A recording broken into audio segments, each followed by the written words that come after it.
warahmatullahi wabarakatuh. Perkenalkan, nama saya Citriska. Dan saya Azizan. Kami dari SMK Negeri 1 Pesangan. Kami sedang berada di sudut kota Matang Lumpang 2, Kabupaten Biren. Kami akan mewawancarai seorang tokoh legendaris yang pertama kali memperkenalkan kuliner sate matang di Aceh, tepatnya di kota Matang Lumpang 2, Kabupaten Biren. Sekarang kami sedang berada di kediaman Bapak Abu Bakar, atau yang lebih dikenal dengan Bapak Tubaka Sate. Sekarang kami sedang bersama dengan Pak Abu Bakar yang dikenal dengan Pak Tubaka, peracik kuliner sate matang yang pertama kali di Aceh yang populernya hingga sekarang. Oke Pak, langsung kita ke pertanyaannya Pak ya. Yang pertama, sejak kapan kuliner sate matang ini dikenal banyak orang? Saya bekerja dulu sama pakcik saya lah. Dulu tahun 64. Tahun 64. Tahun 64 bekerja saya. Sampai tahun 66 saya baru nggak kerja lagi. Oh berarti ya Pak bekerja di tempat orang dulu Pak ya? Nah, di tempat pakcik saya. Kalau bahasa Aceh, Abua. Berarti Bapak pertama kali membuat usaha sendiri itu sejak kapan? Sejak tahun 79. Oh 79. Pak, apakah sate matang ini sampai sekarang masih turun-temurun dari generasi ke generasi? Masih banyak sekarang. Sampai Banda Aceh, ya matang udah biasa kan.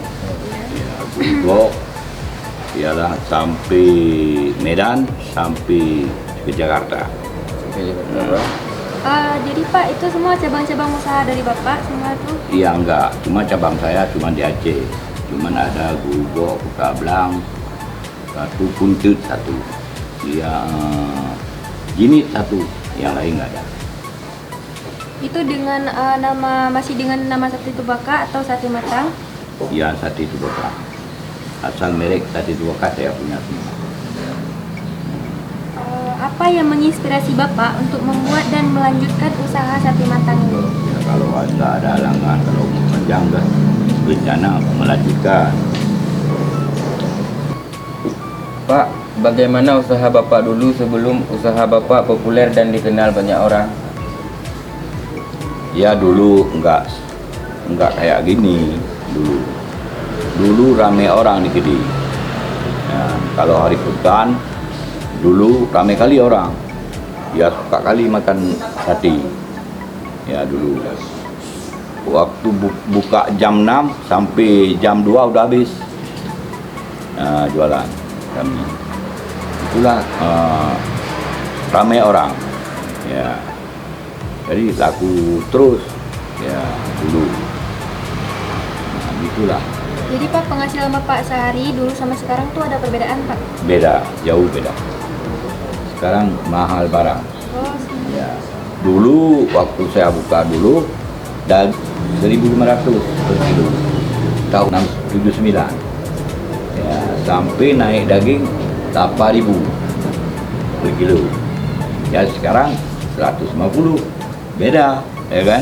Ya, gitulah. Jadi apa keunikan dan keistimewaan sate matang dengan sate-sate di daerah yang lain Pak? Ya jauh beda. Kalau itu sama-sama sate apa Padang, sate Jawa itu lain. Nah, bumbunya lain, resepnya lain. Itu nggak sama itu. Kalau sate Padang itu manis. Ya sate Jawa juga manis. Di sini menurutnya bumbu lain, jauh. Nah, nggak sama. Jadi Bapak memakai daging apa untuk membuat sate matang? Daging kambing atau daging sapi atau bagaimana? Dulu mudah kambing, ya harga kambing stabil, ya pakai kambing. Sekarang udah merata lembu semua, nggak sanggup lagi kambing. Kalau kambing kalau bisa jual 1 bungkus 5.000 baru cukup uang. Nah, kalau 3.000 tuh kayak sekarang 3.000 nggak cukup uang. Nah, sekarang 1.000 3.000 per cucuk. Kita bagi itulah satenya dalam per kilo 60 cucuk atau 70 cucuk dalam per kilo. 5 kali 3, 21, ya kan? Jadi nggak stabil lagi lah harganya. Ya kurang, nggak ada untung, ada anak kerja banyak, ya orang kerja di rumah, di dapur kan, nah, di kedai lagi. Kalau saya mana sanggup lagi ya, kerjanya atur-atur, itu aja. Jadi Bapak kenapa nggak memakai sate ayam gitu dari daging ayam atau daging itik itu, daging-daging lain itu selain daging kambing sama daging sapi? Ya itu apa jualan, itu menurut enak kita bikin ya. Kalau kita bikin tuh banyak-banyak itu lain-lain ya, bisa daging ayam bisa kan, sate ayam, tapi lah biarlah orang lain jualan ya, gitu aja ya. Pertanyaan terakhir Pak ya. Iya. Untuk sate matang ini sudah terkenal se-Nusantara, bahkan mendunia, sehingga populer di luar negeri. Bagaimana perasaan Bapak yang Bapak rasakan sekarang? Ya perasaan saya memang cukup bagus. Anak-anak buah saya udah berkembang sendiri, yang dulu kerja sama saya, sekarang udah mandiri, udah jualan di mana-mana, ya sampai Banda Aceh, sampai Jakarta, sampai Medan, seluruh Aceh lah. Nah itulah, saya turut bangga juga lantaran dia belajar sama saya. Itulah yang saya bangga juga, semua bangga, walaupun Bisa dirasakan sampai ke anak sampai cucu. ke anak cucu.